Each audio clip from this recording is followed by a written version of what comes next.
Hi hello everyone, welcome to Yog stack. So మీరందరూ నా videos చూసి స్పందిస్తున్నందుకు థ్యాంక్ యూ సో మచ్. చాలామంది మెన్షన్ చేశారు, మంచి ఇన్ఫర్మేషన్ ఇస్తున్నారు అని చెప్పి థ్యాంక్ యూ సో మచ్ అందరికీ. సో ఎవరైనా కనుక సబ్స్క్రైబ్ చేసుకోకపోతే చేసుకోండి. ఇప్పుడు మీకు నేను ఒక లేటెస్ట్ ఇన్ఫర్మేషన్ ప్రజెంట్ ఏం జరుగుతుంది అంటే ఎస్పెషల్లీ స్టాంపింగ్కి వెళ్ళిన వాళ్ళకి కానీ హాలిడేస్కి వెళ్ళిన వాళ్ళకి కానీ సిచ్యువేషన్ ఎలా ఉంది, ఈ టైంలో యూఎస్ రావచ్చా లేదా, H1 స్టాంపింగ్ వెళ్ళొచ్చా లేదా అనే దాని మీద నేను కొంచెం డీటెయిల్ ఇన్ఫర్మేషన్ కొంత గ్యాదర్ చేశాను. అంటే యాజ్ పర్ మై సోర్సెస్ అండి. నేను ఇక్కడ అంటే యూట్యూబ్లో చూసి చెప్పడం కాదు, కానీ నేను కొంతమంది ఫ్రెండ్స్తో మాట్లాడి ఏదో కొంచెం నాకున్న ఫ్రెండ్ సర్కిల్ ద్వారా తెలుసుకుని నేను మీకు అప్డేట్ చేస్తాను. బట్ నేను అప్డేట్ చేసేది కూడా 100% కరెక్ట్ అని మీరు నమ్మద్దు, ఎందుకంటే ఇది జస్ట్ వర్డ్ టు మౌత్ వచ్చిన ఇన్ఫర్మేషన్ మాత్రమే. ఇప్పుడు ప్రజెంట్ సిచ్యువేషన్లో ఏది కరెక్ట్ ఏది కాదు అని ఎవరు చెప్పలేరు, ఎందుకంటే రూమర్స్ ఎక్కువగా వచ్చే టైం ఇది. సో నిజంగా కరెక్ట్ ఏం జరుగుతుంది అనేది 100% ఎవరికి చెప్పదండి, ఎవరు చెప్పరండి. బేసిక్గా రూమర్స్ ఎక్కువ స్ప్రెడ్ అవుతూ ఉంటాయి. ఇదిగో మేక అంటే అదిగో పులి టైప్లో రూమర్స్ స్ప్రెడ్ అవుతూ ఉంటాయి. సో జరగచ్చు, సిచ్యువేషన్స్ జరగచ్చు, కొన్ని చోట్ల రైడింగ్స్ జరగచ్చు, లేకపోతే డిపోర్ట్ చేయొచ్చు. బట్ రియాలిటీలో ఒక 4-5 ఇన్సిడెంట్స్ జరిగితే మనకొచ్చే ఈ మధ్యవర్తుల ద్వారా వచ్చేటువంటి ఇన్ఫర్మేషన్లలో 100-200 ఉంటాయి అన్నమాట. సో లేనివి కూడా కొంతమంది యాడ్ చేసి చెప్తూ ఉంటారు. కాబట్టి ఏంటంటే ప్రజెంట్ సిచ్యువేషన్లో సో వీసా స్టాంపింగ్కి వెళ్ళొచ్చా లేదా. Okay, so without wasting time let's dive in to the topic now. Visa స్టాంపింగ్కి బేసిక్గా మీరు అవుట్ సైడ్ ఆఫ్ యూఎస్, యాక్చువల్గా హైదరాబాద్లో కానీ లేకపోతే first time H1B visa apply చేసుకుని స్టాంపింగ్ వెళ్ళే వాళ్ళు కానీ బేసిక్గా గత ఒక 1.5 month 2 months before Trump coming as well, అంటే ట్రంప్ వస్తున్నాడని తెలిసిన దగ్గర నుంచి ఇమిగ్రేషన్ వాళ్ళకి రెక్కలు వచ్చేసినాయి. సో ఇన్ని రోజుల నుంచి చూసి చూడనట్టు పోని అని చెప్పి పైన ఫేస్లే మనం పనిచేసేది ఎలా ఉంటుంది అంటే మన పైన వాళ్ళని బట్టే ఉంటుంది.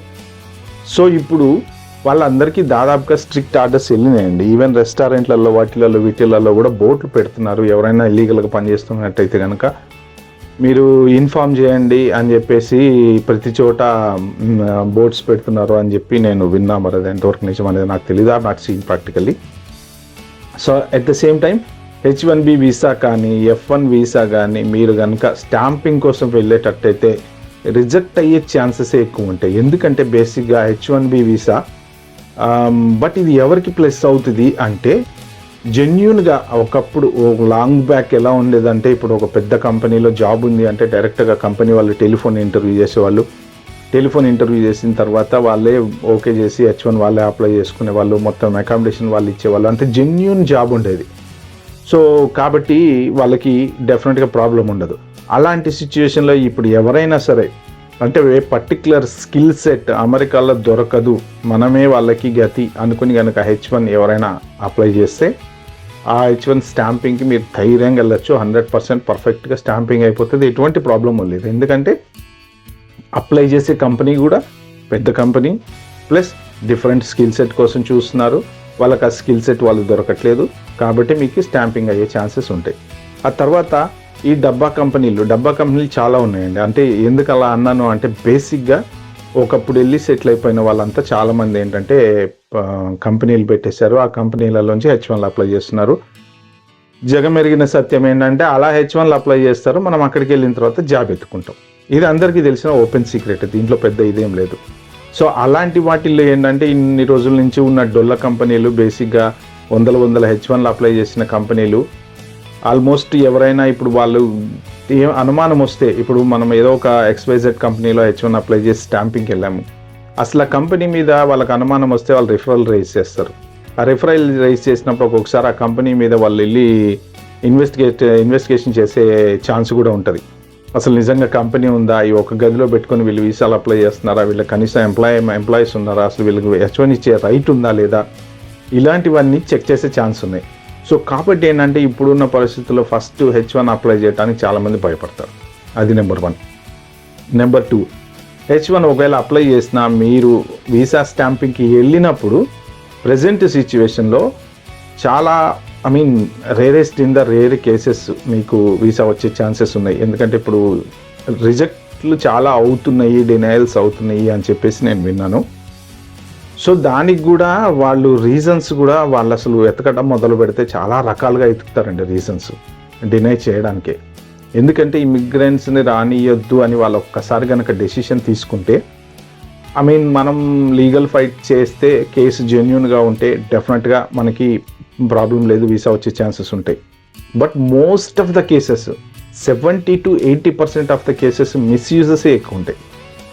మనం ఒక సిస్టమ్ని యూజ్ చేసుకునే దానికన్నా మిస్యూజ్ చేసుకోవడమే ఎక్కువ ఉంటుంది. కాబట్టి ఆ మిస్యూజ్ ఎవరో ఒకళ్ళు చేసే ఒక చెత్త పనికి ఆ వెనక ఉండే మంచివాడు బలైపోతాడనమాట. కాబట్టి ఏంటంటే, సో వీళ్ళు ఎవరెవరైతే ఇన్ని రోజుల నుంచి ఇష్టం వచ్చినట్టు H1Bలు అవి ఇవి అప్లై చేశారో ఆ కంపెనీలని నాకు తెలిసి ఇంకా నుంచి ఉంటాయో ఉండవో తెలీదు.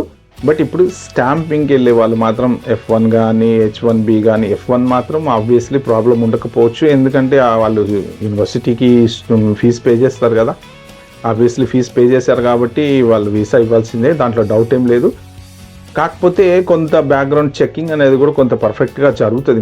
మీరు పర్ఫెక్ట్గా అమౌంట్ తెచ్చుకుంటున్నారా లేదా, మిమ్మల్ని మీరు చూసుకోవడానికి సరిపోయిన డబ్బులు ఉన్నాయా లేవా, దేనికంటే ఇప్పుడు మీరు బయట జాబ్ చేయకూడదు కాబట్టి. సో అలాంటి సిచ్యువేషన్లో చెకింగ్ అనేది చాలా ఎక్కువ జరుగుతుంది. సో దానికి కూడా మీకు రిజెక్షన్స్ అయ్యే ఛాన్సెస్ అయితే ఉన్నాయి.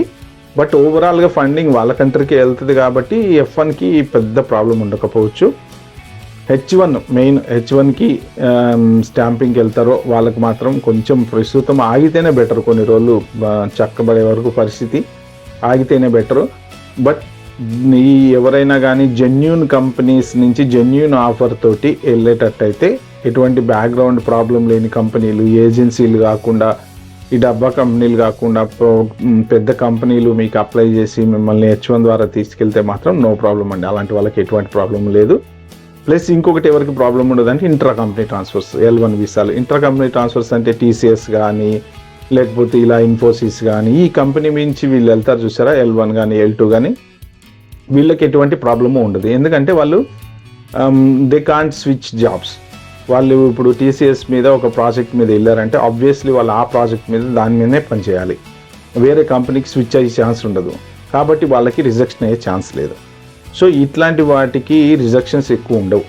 ఎందుకంటే ఇప్పుడు H1 అంటే ఆబ్వియస్లీ అక్కడికి వెళ్ళిన తర్వాత మీరు open to the public funds కాబట్టి మీరు కంపెనీ మారచ్చు, లేకపోతే ఇలాంటివి చాలా రకాలు ఉంటాయి. సో దానివల్ల మీకు రిజెక్ట్ అయ్యే ఛాన్స్ ఉంటాయి. బట్ ఇంట్రా కంపెనీ ట్రాన్స్ఫర్స్ మాత్రం డెఫినెట్గా మోస్ట్ ప్రాబబ్లీ పెద్ద పెద్ద కంపెనీసే అప్లై చేస్తారు వాళ్ళు. సో వాళ్ళకి రిజెక్ట్ అయ్యే ఛాన్సెస్ ఉండవు.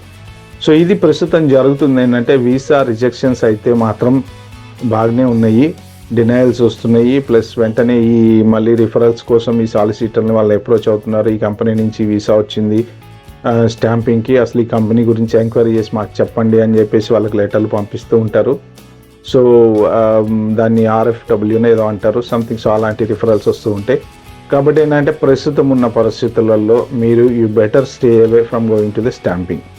సో ఒక 2-3 months ఆగి సిచ్యువేషన్ అంతా కంట్రోల్లోకి వచ్చిన తర్వాత, బట్ డెఫినెట్లీ మీకు నమ్మకం ఉండి మీరు అప్లై చేసిన కంపెనీ మంచి కంపెనీయే, నాకు H1 స్టాంపింగ్ వెళ్తే ప్రాబ్లం ఏమి ఉండదు అనుకుంటే వెళ్ళండి.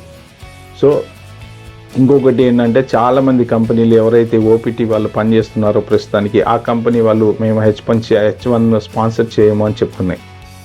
సో ఇది కొంచెం బ్యాడ్ న్యూస్ OPT వాళ్ళకి. ఎందుకు అంటే ఇప్పుడు ఎవరైనా సరే first of all main important thing ఎక్కడంటే చూసేది వీళ్ళు ఎక్కడో ఒక H1B స్టాంపింగ్కి వెళ్ళినప్పుడు ఏదన్నా చిన్న భాగవతం వాళ్ళది బయటపడితే మొత్తం వాళ్ళ హిస్టరీ అంతా తవ్వుతారేమో అని వాళ్ళు భయపడుతున్నారు. సో ఎందుకు ఇప్పుడు మేము వెళ్ళి అనవసరంగా కొత్తగా రిస్క్లో పడటము, కాబట్టి మేము స్పాన్సర్ చేయము అని చెప్తున్నారు. నెక్స్ట్ H1B ఎక్స్టెన్షన్స్ కూడా చాలామంది మేము స్పాన్సర్ చేయము అని చెప్తున్నారు. ఎందుకు, ఏముంది, నాకు జాబ్ ఉంది, నేను జెన్యూన్గా ఉన్నా, నేను ఎన్ని రోజుల నుంచి ఉన్నా, నాకు స్పాన్సర్ చేయడానికి ప్రాబ్లం ఏంటి అంటే మెయిన్ ఇదే. మీరు ఎప్పుడైతే స్టాంపింగ్కి వెళ్తారో, స్టాంపింగ్కి వెళ్ళినప్పుడు ఏదన్నా ప్రీవియస్గా ఇప్పుడు మీ గురించి కానీ, మీరు స్టాంపింగ్కి వెళ్ళి ఏ కంపెనీలో జాబ్ చేస్తున్నారో ఆ కంపెనీ గురించి కానీ ఏదన్నా రిఫరల్ పడినా, ఒక ఎంక్వైరీ ఏదన్నా వెళ్ళినా, అప్పుడు వాళ్ళ గురించి గనక చెక్ చేయటం మొదలు పెడితే, సో వాళ్ళ భాగవతం బయట పెడితే ఉన్న కంపెనీ మూతపడుతుంది, సో వాళ్ళ దగ్గర ఉన్న H1 వాళ్ళకి వీళ్ళంతా పేరోల్స్ మెయింటైన్ చేసే కంపెనీలు ఏజెన్సీ టైప్ ఇదేం పెద్ద ఇదేం కాదు. కానీ TCSలు కావు, ఇన్ఫోసిస్లు కావు, లేకపోతే IBMలు కావు, ఇంకోటి కావు. ఎన్నటో 100 H1లు చేస్తారు. ఆ 100 మంది ఎక్కడో పని చేస్తుంటారు. ఆ వచ్చే జీతంలో ఒక 10 రూపాయలు వీళ్ళు తీసుకుంటారు, 20 రూపాయలు వాళ్ళకి ఇస్తారు. సో ఇది బిజినెస్. సో ఒకవేళ H1 ఎక్స్టెన్షన్కి వెళ్ళినప్పుడు కానీ ఇలాంటిది ఏదైనా దొరికింది అంటే అప్పుడు రూల్ ప్రకారం H1 ఏంటంటే ఏ కంపెనీలో ఎవరికి రిక్వైర్మెంట్ ఉందో ఆ కంపెనీ వాళ్ళు H1 అప్లై చేసుకుని వెళ్ళాలి. అది జెన్యూన్ రూల్, దాన్ని కూడా ఫాలో అవ్వట్లేదు. కాబట్టి ఈ కంపెనీలు ఎవరైనా ఎక్స్టెన్షన్కి వెళ్ళినప్పుడు ఈ పాత విషయాలు ఏమన్నా తవ్వితే అప్పుడు వాళ్ళ కంపెనీ మూతపడే ఛాన్సెస్ ఉన్నాయి. కాబట్టి చాలామంది భయపడతారు, మీ ఎక్స్టెన్షన్స్ అప్లై చేయడానికి భయపడతారు. తర్వాత మీకు H1 అప్లై చేయడానికి కూడా భయపడతారు. ప్రాపర్ కంపెనీ, ప్రాపర్ స్టాఫ్ ఉన్న వాళ్ళు మాత్రం భయపడరు. అదేం పెద్ద ప్రాబ్లం ఏం కాదు. ఓకే, ఇది ప్రస్తుతానికి జరుగుతున్నది. సో ఒకవేళ ఎవరైనా స్టాంపింగ్ వెళ్ళాలనుకుంటే మాత్రం జాగ్రత్తగా ఉండండి. సో నా వీడియో నచ్చినట్టయితే మాత్రం please share, like, subscribe. I will try to give as much as information possible to save your time and effort. Thank you.